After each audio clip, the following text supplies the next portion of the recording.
এবার কি ইন্ডিয়া জোটেও ভাঙন ধরতে চলেছে? ইন্ডিয়া জোটের বৈঠকে ডিএমকে যাচ্ছে না বলে খবর পাওয়া যাচ্ছে। তামিলনাড়ুতে বিজয়ের সঙ্গে কংগ্রেসের জোট, কংগ্রেসের এই ভূমিকায় রীতিমতন ক্ষুব্ধ ডিএমকে। তারা বৈঠক বয়কটের পথে হাঁটতে চলেছে বলে খবর পাওয়া যাচ্ছে। আরো বিস্তারিত আমরা জানবো, বিজেন্দ্র সিংহ আমাদের প্রতিনিধি রয়েছেন। বিজেন্দ্র, দেখো, 8 তারিখ যে ইন্ডিয়া জোটের বৈঠক রয়েছে সেটা তামিলনাড়ু, কেরল এবং পশ্চিমবঙ্গে ভোটের পর প্রথমই বৈঠক ইন্ডিয়া জোটে হতে চলেছে, যেখানে আগামী লোকসভা ইলেকশনকে মাথায় রেখে স্ট্র্যাটেজি ঠিক করবেন ইন্ডিয়া জোটের নেতারা। এই মিটিং এ ডিএমকে থাকবে না। তার কারণ হলো ডিএমকে তরফ থেকে আনুষ্ঠানিকভাবে জানিয়ে দেওয়া হয়েছে যেভাবে কংগ্রেস তাদের সঙ্গে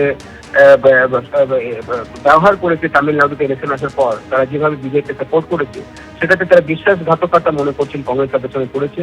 তাদের কর্মী এবং তাদের নেতাদের স্বার্থেই তারা সিদ্ধান্ত নিয়েছেন যে তারা যে 8 তারিখ মিটিং হচ্ছে যাচ্ছে ইন্ডিয়া জোটের, সেটাতে তারা থাকবেন না।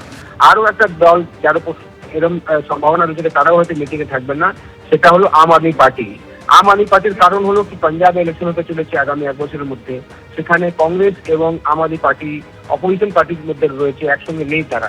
সেক্ষেত্রে আম আদমি পার্টির নেতারাও মনে করছেন কি এই ধরনের মিটিং এ গেলে একটা ভুল বার্তা পাঞ্জাবে যেতে পারে। তাই এরকম সম্ভাবনা রয়েছে কি 8 তারিখের মিটিং এ ডিএমকে তো জানিয়ে দিকে তারা যাচ্ছেন না, আম আদমি পার্টিও থাকতে পারেন না, এরকম একটা ইঙ্গিত পাওয়া যাচ্ছে আম আদমি পার্টি সূত্র থেকে।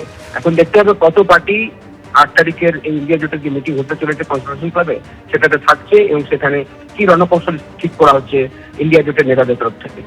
ধন্যবাদ বিজেন্দ্র।